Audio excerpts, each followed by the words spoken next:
كبيرا والحمد لله كثيرا وسبحان الله بكرة وأصيلا الله أكبر الله أكبر الله أكبر لا إله إلا الله الله أكبر الله أكبر ولله الحمد الله أكبر كبيرا والحمد لله كثيرا وسبحان الله بكرة وأصيلا وصلى الله على سيدنا محمد وآله وصحبه وسلم تسليما كثيرا. الحمد لله الحمد لله الحمد لله. ñu nuyu ñëpp di ziyaare ñëpp di fàttali nag bés bi bés bu màgg la ci lislaam ñu koy tàmbalee nag mooy julli gi nga xam ne moom la ñuy julli mu di julli sunna wante sunnatu mu akkada nekk julli koo xam ne gii daf ñuy may ci bésu feet bii ñu sàbbal suñu boroom ñu delloo suñu bopp ci suñu boroom. julli gi nag ñaari rakaa la amul liqaam amul toog di tasabboo ci pare julli gi ñaari rakaa la rakaa bu njëkk bi juróom-ñaari kabar la kabaru armal bi ci juróom-ñaari yi la bokk ñaareeli rakka bi juróom benni kabar la kabari jóguwaale bi ci la bokk fa tabaarakalla bu ma juumee ngeen sàbbal ma waaw moom ñu yàlla nañ yàlla may ñu àggale ko ci jàmm respecté temps mooy li nga xam mooy moo war jullit dañu ne woon 9h15 pile jot na kon nag ñu jublu ci julli gi bu ñu paree def xutba bi niñ ko daan defee traditionnellement incha allah fa tabaarakalla yooyu ñaar yooyu mooy li ci gën a am solo ci ay saafonte ak ay waxtaan bismillah ñu defal sàppe yi. Allahu akbar Allahu akbar Allahu akbar Allahu akbar Allahu akbar Allahu akbar Allahu akbar Allahu akbar Allahu akbar أعوذ بالله من الشيطان الرجيم بسم الله الرحمن الرحيم الحمد لله رب العالمين الرحمن الرحيم مالك يوم الدين إياك نعبد وإياك نستعين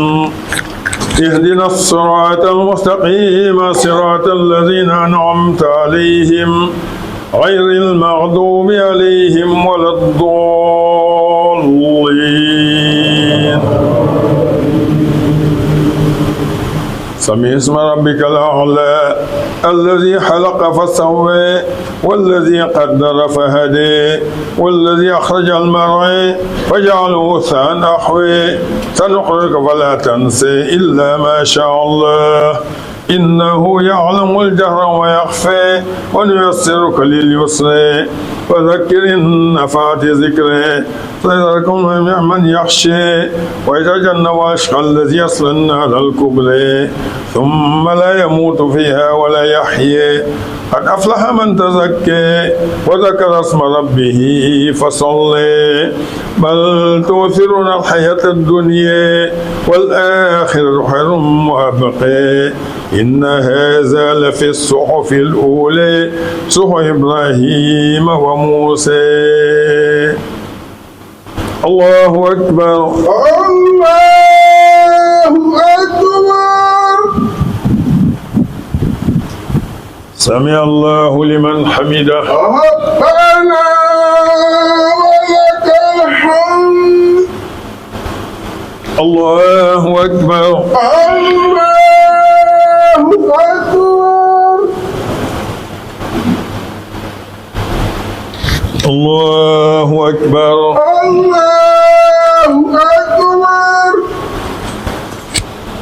الله أكبر الله أكبر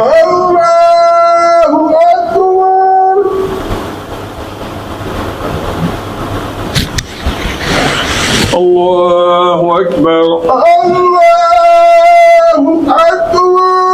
الله أكبر الله أكبر الله أكبر الله أكبر الله أكبر الله الله أكبر أكبر الله أكبر بسم الله الرحمن الرحيم الحمد لله رب العالمين الرحمن الرحيم مالك يوم الدين إياك نعبد وإياك نستعين اهدنا الصراط المستقيم صراط الذين أنعمت عليهم غير المغضوب عليهم ولا الضالين هل أتاك حديث الحاشية وجوه يوم حاشية عاملة ناصبة تصلى نارا حامية تسقى من عين عانية ليس لهم طعام إلا من ضريع لا يسمع يغني من جوع وجوه يومئذ ناعمة لسعيها راضية في جنة آلية لا تسمع فيها لاهية فيها عين جارية فيها سرور مرفوعة وأكواب موضوعة ونمارق مصفوفة وزرابي مبثوثة أفلا ينظر إلى الإبل كيف خلقت وإلى السماء كيف رفعت وإلى الأرض كيف زحت فذكر إنما أنت مذكر لست عليهم بمسيطر إلا من تولى وكفر فيعذبه الله العذاب الأكبر إن إلينا إيابهم ثم إن علينا حسابهم الله أكبر الله أكبر سمع الله لمن حمده ربنا ولك الحمد الله أكبر الله أكبر الله أكبر الله أكبر الله أكبر الله أكبر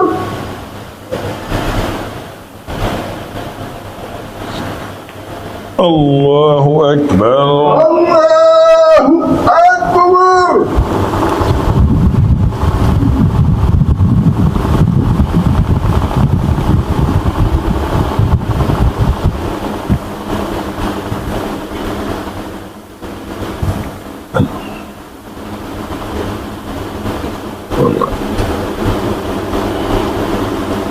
السلام عليكم السلام عليكم ورحمة الله. الله أكبر الله أكبر الله أكبر الله أكبر الله أكبر الله أكبر الله أكبر الله أكبر الله أكبر كبيرا والحمد لله كثيرا وسبحان الله بكرة وأصيلا الحمد لله الذي من علينا بفضله ورحمته بشهود أيضا شهر رمضان وصيام أيامه وقيام لياليه إيمانا واحتسابا وغفر الذنب وقبل التوبة لمن استغفر وتاب أشهد أن لا إله إلا الله وحده لا شريك له الإله الأولين والآخرين قيوم السماوات والأرضين وخالق الخلق أجمعين وأشهد أن سيدنا محمدا عبده ورسوله وصفيه وحبيبه وأمينه على وحيه ومبلغ الناس شرعه والمبعوث رحمة للعالمين ومعلما للأميين صلى الله صلاة الله وسلامه عليه دائمين متلازمين وعلى آله وصحبه أما بعد معشر المسلمين لقد صلينا العيد نعد ونعطي زكاة الفطر من قبل لكي تطهرنا من اللهو والرفث من بينما كنا في الصيام وكان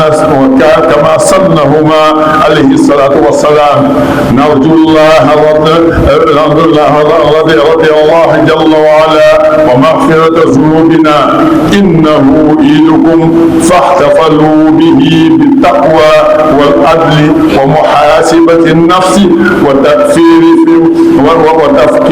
وتفكير في حياتنا ونحن المسلمين سنغاليين. عباد الله احفظوا الدروس التي تعلمتم أو تذكرونها في هذا الشهر الكريم من التوحيد والتقوى والعدل والتعاون على البر والتقوى واجتناب المحرمات فيعرفهم الله جل وعلا ممن اتقى. alhamdulillah ñu sant yàlla bu baax subhanahu wa taala moom mi nga may ñu fekkewaat weer wi fekkewaat bésu julli bi fekkewaat li nga xam ni mooy xéewal bu mag ci jullit ndaxte li ngay bi ñu génne ci koor liñ ci ñaan yàlla mooy yàlla jéggal suñuy bàkkaar wante yàlla soppi suñuy jikko yóbbu ko ci jikko yi gën a rafet moytu may ñu gën a moytu lépp loo xam ni lu naqari yàlla subhanahu wa ta'ala. Nous remercions Allah notre Seigneur de nous avoir facilité le jeûne du Ramadan, d'avoir pu prier ensemble après avoir sorti la zakatul fitr. C'est quelque chose qui vient d'Allah. Alhamdulillahi rabbil alamin. Ma'ashar al-muslimin, gardons en tête et agissons selon les leçons apprises ou révisées durant le Ramadan. Ce mois béni de la justice, l'équité, la modération, la bonté, la vérité, mais l'éloignement de tout ce qui est illicite et interdit par Allah. Ma'ashar al-muslimin, اعلموا أن التقوى أفضل طريقة للصدق وللعدل وفعل الخيرات فاتقوا الله في كل وقت وحين. يقول الله جل وعلا في كتابه العزيز يا أيها الذين آمنوا اتقوا الله وكونوا مع الصادقين. وأيضا يقول سبحانه وتعالى إنما المؤمنون الذين آمنوا بالله ورسوله ثم لم يرتابوا وجاهدوا بأموالهم في سبيل الله ulaa'ika humu saadiquun. yàlla moo ngi xëcc pour ñu jëm ci dëgg di wax dëgg di def jëgg dëgg fu ñu toll mu ne yéen ñi nga may yéen a gëm yàlla waaye na ngeen am na ñu dëgg yàlla naa la may ñuy dëgg ñu ñëpp jullit man jullit dafa war a dëgg. yàlla wax feneen ni jullit yi nga xam ne ñu dëggu leen ci seen ngëm yàlla ak ci seen way ci yonent bi sallallahu alayhi wa sallam te duñu ci dellu ginnaaw benn yoon te ñu ngi dox seen àddina di xeex ci seen àddina ci seen alal ak ci seen bopp ngir diine l'islam gën a jëm kanam yàlla ne noonu ñi dëggu ci seen diine yàlla ci yàlla boole subhanahu wa taala. Allah nous dit dans un verset qui croyait en Allah et en son prophète et qui ne renie pas leur croyance et qui de plus dépensent de leur fortune et de leur personne dans le sentier d'Allah, ceux-là sont les véridiques. Craignez Allah et soyez avec les véridiques, chers frères en islam. Al-Hadith, le prophète sallallahu alayhi wa sallam nous dit, inna as-sidqa yahdi ila al-birri وإن البر يهدي إلى الجنة وإن الرجل يصدق حتى يكتب عند الله صديقا وإن الكذب يهدي إلى الفجور وإن الفجور يهدي إلى النار والعياذ بالله وإن الرجل يكذب حتى يكتب عنه له كاذبا. koo xadis bu terrible la mais boo xam war nañ ko direk bu baax bés bu nekk subhaanahu sa dafa ne dëgg mooy yóbbu nit ci rafetal dëgg mooy yóbbu nit ci def lu baax wante dëgg boobu mooy li yàlla bëgg mu ne nit dana nekk ci dëgg di dëgg ba yàlla bindal ko ca wetam ni kii nit ku dëgg la te kooku ba àjjana la jëm incha allah ci yàlla boole wante itam safaan ba am na ki nga xam ne dafa nekk ci li dinaa nekk ginnaaw dëgg nekk ci nekk ba yàlla nee na malaayka bindal leen ko ni kii nit ku dëgguwul la kooku yàlla ci yàlla musal safara la jëm yàlla mooy wax sachez qu'être véridique mène vers la piété et mène vers le paradis et le contraire bien sûr mène à l'enfer que Dieu nous en préserve ولذا معشر المسلمين كونوا صادقين في أقوالكم في تعاملات بينكم قال صلى الله عليه وسلم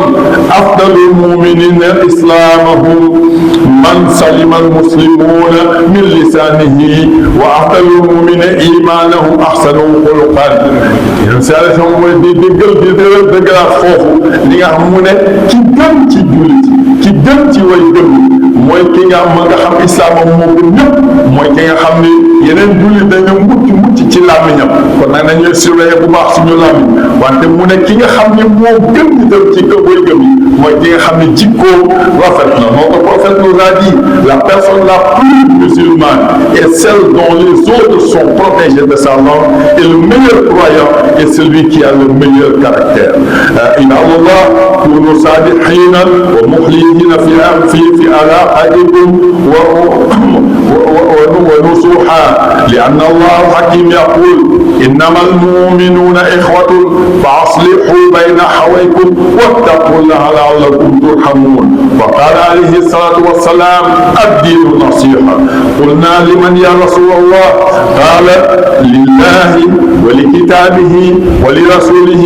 ولأئمة المسلمين وعامتهم وقال أيضا لا تباغضوا ولا تحاسدوا ولا تدابروا ولا تقاتلوا وكونوا عباد الله إخوانا ولا يحل لمسلم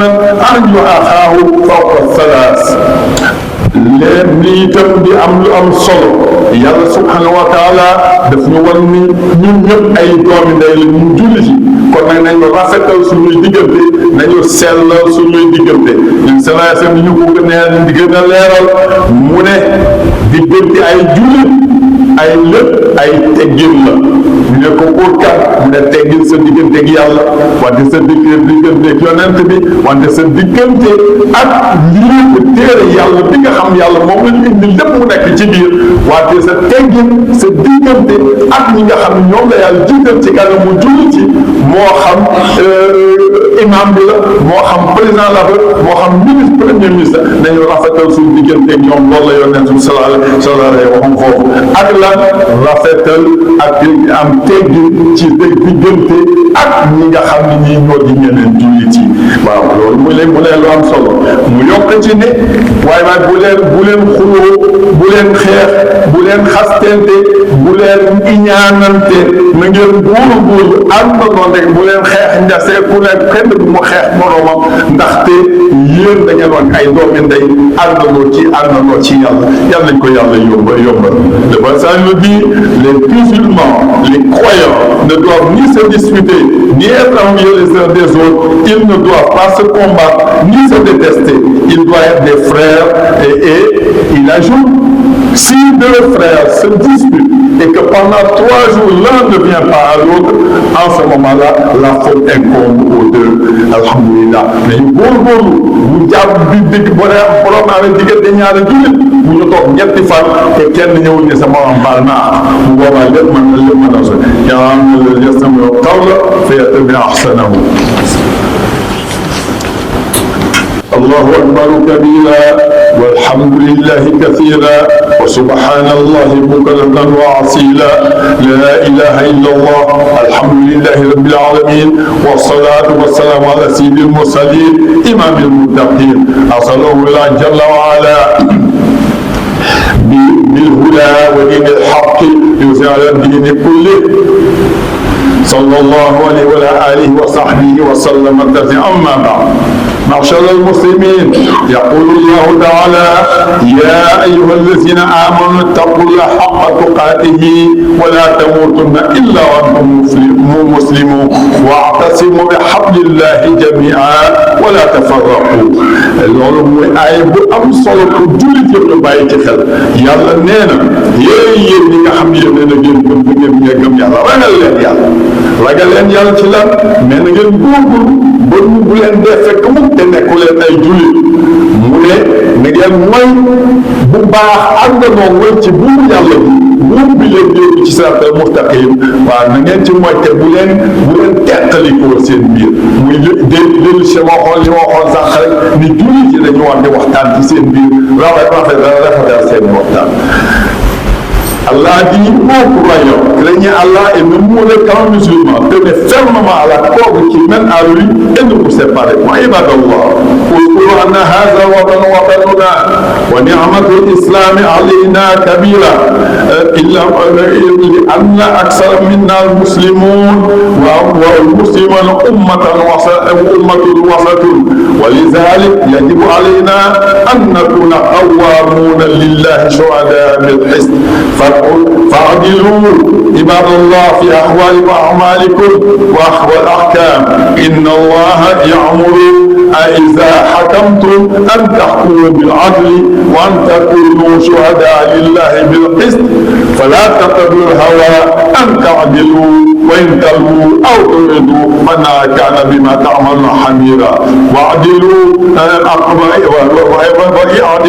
أقرب للتقوى وقال عليه الصلاة والسلام العدل حسن ولكن في الأمراء حسن أحسن. mbokk yi yàlla subhanahu wa taala mu ngi yokk mu ne yow mi nga xam ne yow lañ dégg justice na nga góorgóorlu ba booy àtte na nga àtte ci maandu dafa war a ak foo man di toll ci sa àddina te bu boobaa itam na nga ko teg ci yàlla nga xam ni yàlla li mu bëgg mooy njub mooy li nga xam dafa nekk digg dóomu lépp nekk lu rafet mu ne bu booy sàtte bul topp rek sa nafsu bul topp sa bakkan li mu la jox wante xool li nga xam ni yàlla moom la wax ndaxte bu fekkee nag def na leneen xamal ni yàlla nga la teg bët bu baax a baax ñu góorgóorlu ci loolu donc agissons avec beaucoup de certitude, soyons justes dans nos paroles et nos actes et soyons équitables lorsque nous jugeons. Ne nous laissons pas corrompre par qui que ce soit. N'agissons pas en suivant notre passion ou notre légèreté. Allah est courant de tout ce que nous faisons.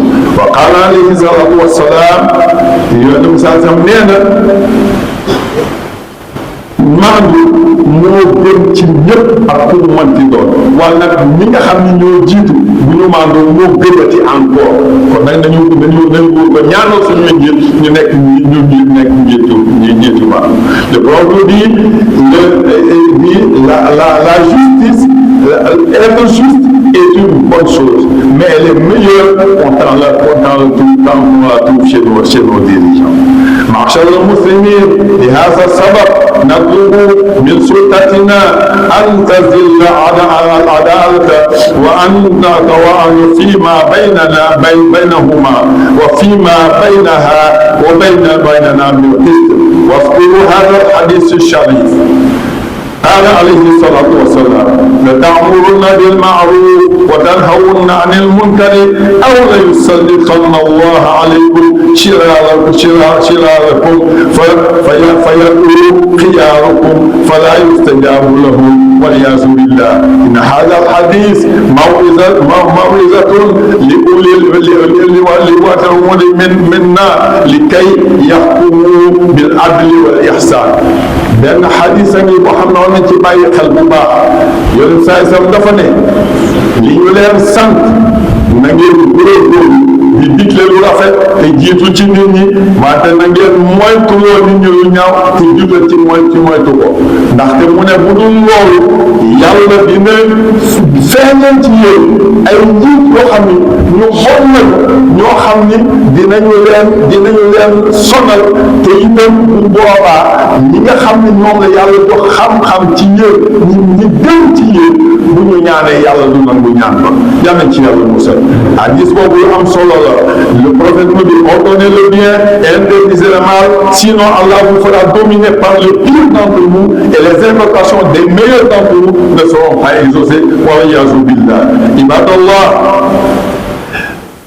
قال صلى الله عليه وسلم إنه ستكون بعدي أثرة وأمور تنكرونها فقالوا يا رسول الله كيف تأمر من أراك منا ذلك قال تعدوا الحق الذي عليكم وتعلموا الذي لكم loolu ñi ji ñi nekk njiit ak ñi nekk seen ginnaaw ñoo ko moom Julien César dafa ne jin sama ginnaaw bu mu fi jógee dina am ay mbir yu ñaaw yoo xam ni dina ñëw seen mbir ay teqalikoo yu am ci biir nit ñi te jaru ko ci diggante ay jullit saxaaba yi ne waaye yonent salaay sallam ñun bu ñu fekkee jamono boobu naka la ñu war a mel te ñun ñoo fekkee jamono boobu mu ne leen tu'addul haqqa allazi alaykum mu ne li ngeen war seen diggante ak nit ñi def leen ko ba mu rafet boo yoree liggéey ñu ngi liggéey ba mu rafet wa tas'aluuna lakum boo ci paree nag ngay soog a tàllal sa loxo laaj li nga xam mooy sa droit mais bañ a def comme ni nga xam moom la ñuy def tey laaj ay kaas ay droit sur sa liggéey matal sa liggéey mataloo ko il dit il y a après moi dans l'égoïsme et des partialités et des choses blâmables acquittez-vous de vos devoirs et les Sahaba lui demandent qu'est-ce que nous devons faire en ce moment-là il dit acquittez-vous de vos devoirs et réclamez ensuite vos droits il dit wa yaqulu hadha hadith ukhra على أهمية العمل بالمعروف قبل أن تطلبوا الحق الذي لكم معشر المسلمين يقول الله جل وعلا يا أيها الذين آمنوا أطيعوا الله ورسوله وأولي الأمر منكم وإن تنازعتم في شيء فارجعوا إلى الله ورسوله إن كنتم تؤمنون بالله واليوم الآخر خير وأحسن تأويلا الآية bi day wax leen ni dañuy waxtaan suñu biir dañuy rafetal suñu waxtaan dañu góorgóorlu suñu diggante ce qui est important c'est d'obéir aux dirigeants mais aussi de nous référer à Allah au prophète quand il y a un problème donc de nous référer au Coran et à la Sunna ولهذا لولاة أمورنا التواني على البر والتقوى ولا على الإثم والعدوان واجب مقدس لنيل أمان الأمة والسلام وإياهم والمنافقون الذين يتصرفون إلا بدفع مصلحة ذاتية فلولي الأمر أن يختار المتعاونين معهم بعناية فاذكروا أن رسول الله صلى الله عليه وسلم قال ما بعث الله من نبي ولا صحب من خليفة إلا كانت بطانة تأمره بالمعروف وتحض عليه وبطانة تأمر بالشر وتحض عليه والمعصوم من عصم الله mbokk yi am na solo ñu ci ñuy jeexale ñu fàttali li nga xam ni yàlla wax na ko yàlla salaay sam gën koo rafetal nañu góorgóorlu ba nga xam ne bii suñuy dirigeant nañ leen yombal seen àndandoo bu rafet ndaxte loolu mooy li ñuy jariñ loolu lu am solo la pour jàmm am ak pour sécurité am ci suñu dëkk bii ñuy ñaan suñu autorité itam ci li nga xam ni loolu moom leen sàlloon nañu moytu ñi nga ay naafeq lañu ñoo xam ni seen intérêt bopp rek moo leen indi yàlla nañu yàlla musal yàlla porter suñu autorité pour toutes ces raisons nous devons prier tous sans esprit partisan pour la bonne entente de nos dirigeants. Ceci est important pour la paix et la sécurité dans notre pays. Nous demandons à nos autorités de faire attention aux hypocrites qui n'agissent que pour des intérêts particuliers, qu'Allah protège nos autorités. وفي الآخر للأمر أن يدعو الناس إلى الحق بالحكمة والموعظة الحسنة. الحمد لله رب العالمين. loolu mooy li nga xam moo leen indiloon tey ci xutba bi di ñaan yàlla nañ ko dégg ñun ñëpp wante yàlla ko suñu autorité dégg itam ñu gën cee góorgóorlu ñu ngi jeexal nag te du ñu gërëm ñëpp gërëm leen sant ci taxawaay bu rafet bi ngeen taxaw ñi nekk ci jumaa jeeg ñi nekk ci quartier yeeg ñi nekk ci commune yi gis nañu lépp yàlla gis na lépp ñu sant yàlla bu baax mi nga xam moo ñu boole ñu nekk benn àndandoo benn ci lislaam àndandoo benn ci ngëm yàlla waaye tey ay sant yàlla ci li mu ñuy yombal ñu mën na nekk ay jullit li mu ñuy yombal ñu mën a koor bu rafet waaw bu waawaay dem bu ñu bëggee bu ñu sante yàlla sant dañ ko yóbbu ba ci nga xam ni ñoo di suñuy autorité yàlla na leen yàlla jàppale muy chef de l'État muy premier ministre muy seeni ministre yi nga xam ñoom la ñu àndal muy ki nga xam ñi nga xam ne suñu maire de la commune de Biscuiterie ak maire de la commune de Grand Dakar ñi nga xam ne seen loxo jubul ci jumaa ji wante itam ñu gën a góorgóorlu te jibir ñu gënal ñi nga xam ñoo ñu jàppale ci jumaa ji ñu gënal ñi nga xam ñoo ñu jàppale commune bi sama ñaari imam yi ak yeneen ayuma yi nga xam ñoo ànd ak ñun matul may tudd ay tur ñoom ñëpp dañu taxawaay bu rafet ngir lépp mën a baax ñuy gërëm jeunes yi nga xam ni ñoo nekk ci quartier bi di ñu jàppale di seetal jumaa ji di seetal quartier bi di fa wax ñu rafet di indi xaalis pour jumaa ji jëm kanam ñu ngi gërëm ñëpp ñi nga xam ne jël nañ seen am-am jël nañ seen man-man dugal ko fii ñuy gërëm ñu am nag benn mention spéciale pour suñu ministre mbokk li nga xam ne ci suñu quartier la dëkkoon yàlla def tey ñu takkal ko ndoom mu tànn muy ministre Ibrahima Thiam mu ngi ci suñu biir te ba mu ñëwee la première fois la mu wax moo dina man ci quartier bi tey moom laa waxaat ci quartier bi laa bokk lu fi nekk dama ci war a bokk kon nag damay góorgóorlu ci li nga xam ni moom ngeen jàpp recevoir nañu te dana leen waxaat toogaat yeneen toogaay pour waxtaan ci biir jumaa ji incha allah yàlla ko yàlla yombal yàlla yombal taxawaay te yàlla da takkal ko yeneen i ndomb tànk yi yu gën a rëy incha allah ndax ñoom ñu gën a gërëm ñu itam suñu jigéen yi ñu leen fàtte benn yoon muy jeunes yi waxoon naa ko léegi ak ñi nga xam ni ñoo yor sécurité jumaa ji ñi nga xam ni ñoo yor itam seetu jumaa ji bés ma ñu ci liggéey ci ndigalu imam Dramé moom ñu di ko gërëm personnellement parce que li mu taxaw ci jumaa ji ñu bari taxawuñu ko fi alhamdulilah waaw ñuy gërëm itam yi nga xam ni moom laa bëggoon a mujjee suñuy mag ñaari mag yoo xam ni dañu jàppale jumaa ji kenn ki moo di Abdou Aziz Tall xam ngeen ko bu baax ak taxawaayam ci dëkk bi taxawaay ci jumaa ji ki ci des mooy sama xalifa di sama mag ñu bokk ndey ak baay mu di Alxaaji Mansour Diop wante ki may mujje mooy suñu mag ñu ñëpp mu ne Alaaji Mouhamadou Amine Wade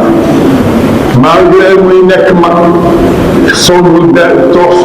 wala weneen coono wala leneen ak daaw damay mi nga xam ni bi ci jumaa ji bu nekk bëccëg mu ngi fi ci liggéey bi ak sama waa quartier fële ci koñu Guy gi ñëpp maa ngi leen di gërëm incha allah kenn mënu ku lim juum yàlla nañu yàlla defal jàmm defal ko leen lu bëri mooy ne azima amali fi hayati almuminin wal muslimat salatu ala nabi sallallahu alayhi wa sallam yàlla la qaal inna allaha wa malaikatahu yusalluna ala nabi ya ayyuha allazina amanu sallu alayhi wa sallimu taslima sallallahu taala alayhi wa ala alihi wa sahbihi wa sallama taslima allahumma salli wa sallim wa barik ala sayyidina muhammad wa alihi ajmain اللهم إنا نسألك أن تنزل علينا سكينة في قلوبنا وسعادة في بيوتنا وفي السنغال وفي غير بلاد المسلمين في بلاد السنغال yàlla suñu mbokk yi nga xam ne Palestine yàlla leen yàlla jàppale suñu mbokk yi nekk ci Iran ñu tooñ leen ba pare nekk seen kaw te ñuy jullit yàlla leen yàlla jàppale yàlla leen yàlla may victoire ci kaw ñi nga xam ne ay yéeféer lañu ñoo xam ne ñoo leen di noo yàlla nañ ko yàlla defal waaw ñuy remercier itam ñi nga xam ne ñoo tax suñu kàddu dem fu ne muy média yi muy nii waa TFM ñu ngi fi waa Évidence ñu ngi fi ITV ñoom ñëpp ñu ngi fi Ulim Diouf bari na macha allah ñoom ñëpp ñu ngi leen jooy gërëm nasalullah asiqata fi qulubina wa fi abdanina wa tawfiqi fi hayatina wa nuura fi wujuhina waghfir lana wa li awladina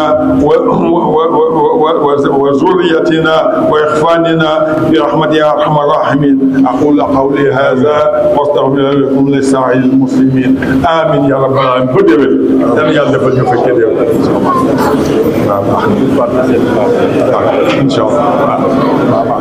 ñu ngi la jàpp ci xutba bi ginnaaw bi ñu jullee ba noppi ginnaaw bi ñu sant yàlla également ban message ngay tegal formation bi rawatina waa ñaari télé Grand Dakar. alhamdulilah comme ni nga ko wax ñu tàmbalee santaat suñu borom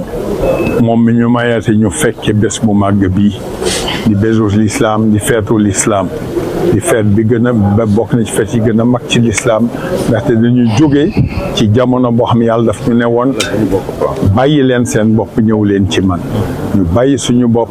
ñëw ci moom ba tey jii mu ne ñu nag tey maa ngi leen di feetal yéen maa ngi leen di recevoir yal na yàlla recevoir ñu ci loolu yal na yàlla jékkal ñu suñuy bakkaar yal na yàlla gën a rafetal suñuy diggante suñu Sénégal gii nga xam ne moom rek la ñu am ci barke weeru koor wi ñu jógee ak ci bés bu màgg bii yal nañu yàlla defaral suñu Sénégal te nag Sénégal bu ñu bëggee mu defaru ñun ci suñu bopp julli ñooy defaru damay faral di wax ni ku ne na nga defar sa digganteeg yàlla ba rafetal ko boo ko defaree bokk na ci rafetal ko nga yar sa njaboot ci lislaam defar sa kër waaw parce que bokk na yém na ngeen di góorgóorlu defar seen kër ba ña fa nekk ay nit yi lislaam ku ne bu defaree sa kër bu ñu génnee ci koñ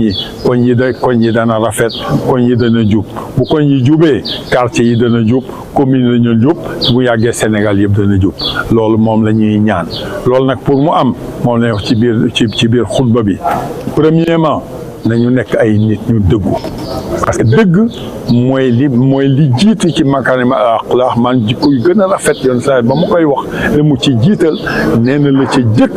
mooy nit ki ne dëggu fu mu toll na dëggu ci xeexam ci yoonu yàlla kon nag dëgg googu dafa am solo dëgg googu mënul am nag lu dul mu ànd ak li nga xam ne mooy maandu ànd ak justice ji ñëpp la war nag maa ne nag yoon saa sa nee na ci nga xam ñoo jiite réew mi ci la gën a rafete encore rafet na ci ñëpp ci ñoom la gën a rafete yoon saa ñu puus di ñu yóbbu ci ñu am jikko ju rafet ne ñu li yàlla wax bu fekkee ni yéen a ngi atte na ngeen atte ci dëgg bu leen am esprit partisan bu leen xool ni kii bëgg na ma bu leen xool ni kii bëgguma bu leen topp seen xool ak seen sago na ngeen def ni nga xam ni moom la ko yàlla bëggee te yàlla nee na ngeen góorgóorlu seen diggante ba ne bu mu leen dee mukk te nekkul leen ay jullit nekk jullit nag yombul parce que li ma wax yëpp dafa nekk ci biir ak yeneen yoo xam ma nekk ci biir mu ne innamal mu ne ixwatun yéen de ay doomi nday ngeen ay doomi nday nag dañuy sell rafetal seen diggante ñëpp Sénégal ñëpp ay doomi nday la ñoom sam dafa yombal affaire bi mu ne yéen ñëpp ay dëkkandoo ngeen ñu ne ko lan mooy ñan ñooy dëkkandoo mu ne ko konteel 40 kër ci sa kanam 40 kër ci sa ci sa ginnaaw 40 kër sa ndeyjoor 40 kër sa càmmoñ ñoo ñëpp say dëkkandoo lañu waa kenn ci 40e kër bu compté 40 kër bu boobaa ñëpp nekk ay doomi ndey ñëpp nekk ay voisins te yàlla yoon say sam dafa ne yàlla Sëñ Jim daan ñëw di wax ci dëkkandoo di wax ci dëkk ba ma yaakaar ni dëkkandoo bu gaañoo danaa ko doon wala bu gaañoo dana ma doon yal na yàlla yi ñuy mujj ci xutba bi mooy suñuy autorité yal na leen yàlla jàppale yal na juboo am ci seen biir ndaxte ay njiit bu ñu juboo ñëpp seen xel dal bu seen xel dalee bu boobaa développement dana am développement harmonieux wante nag yoon saa sam nee na jamono di néew de te jamono ñu ngi ci boo xam ni bii nit ñi seen bopp rek la ñuy xool parce que yu ñaaw rek la ñuy xool yu ñaaw rek la ñuy xal naka la ñuy def mu ne jamono benn li ma leen di digal mooy faites votre devoir avant de demander votre dû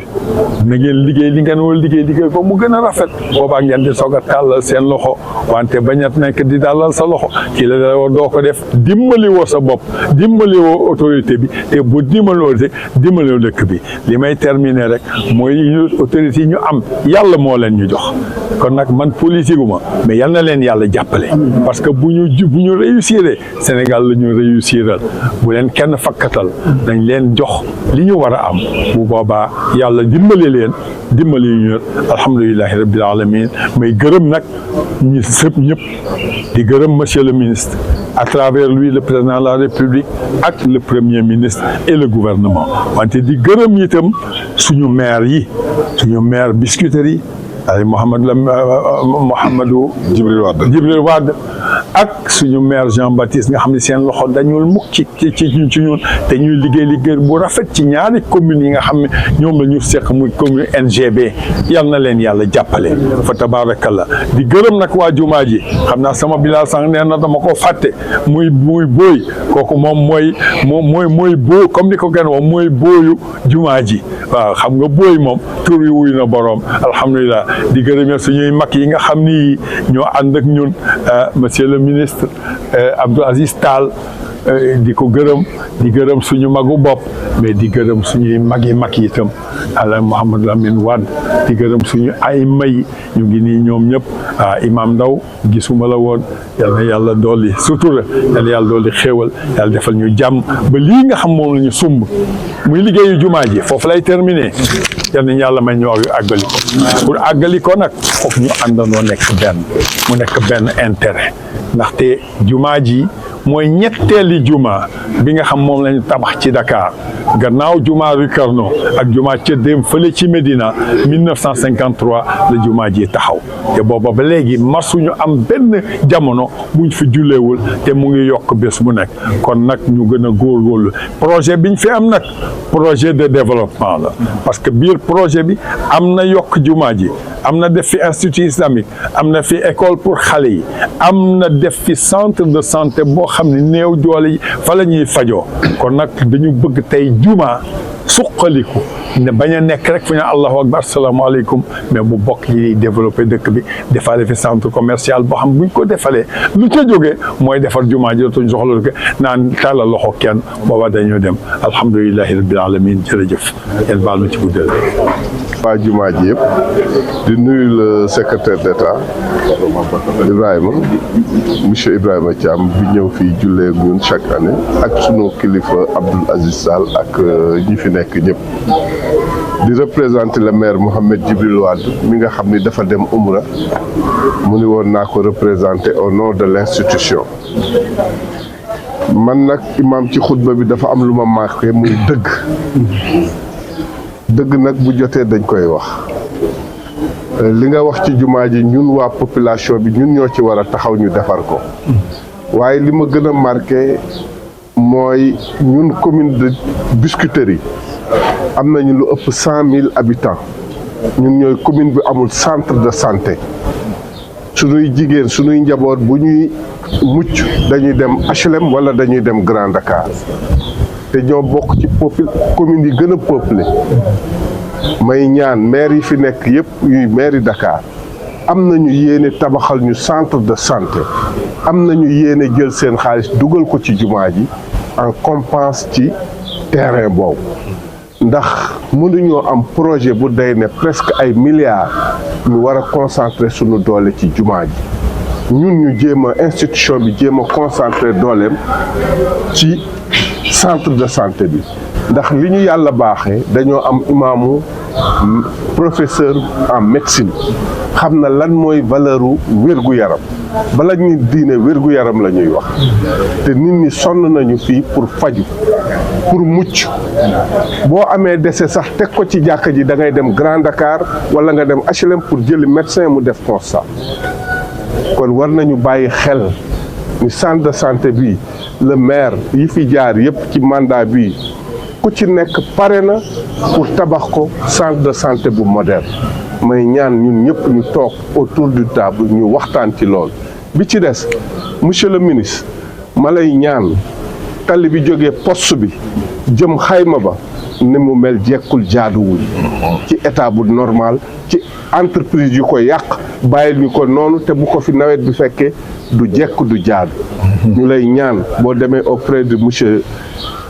Déthié le plus rapidement possible ñu ñëw defal ñu ko ndax duñu xaar nag ba nawet bi ñëw ñu koy seetaan te ndax dañuy war a waxante dëgg ku fiy ñëw da ngay sonn pour dugg jóge poste ba dem xayma ba nañ leen di ñaan ci jauge yi ñëw la ville de Dakar pare na aussi pour defaraat allées yi jóge ko ci poste ba jëm xayma ba lancé nañu marché bi ba waajaa ngi xaar ordre de service am pour ñu reprendre ko pour mu gën a moderne loolu mooy activités yi nga xam ni dinaa ko wax di ñaan ñun population bi ku ci nekk foo mën a jëlee moyen foo mën a wutee lu defar jumaa ji nañ ko def ndax amuñu lu dul fii ku ci nekk ci ñun ñaan na yàlla ëllëg fii lañ koy teg julleeku kon nag war nañ ci def lu ñu mën bu ma juumee ngeen jéggal ma wasalaam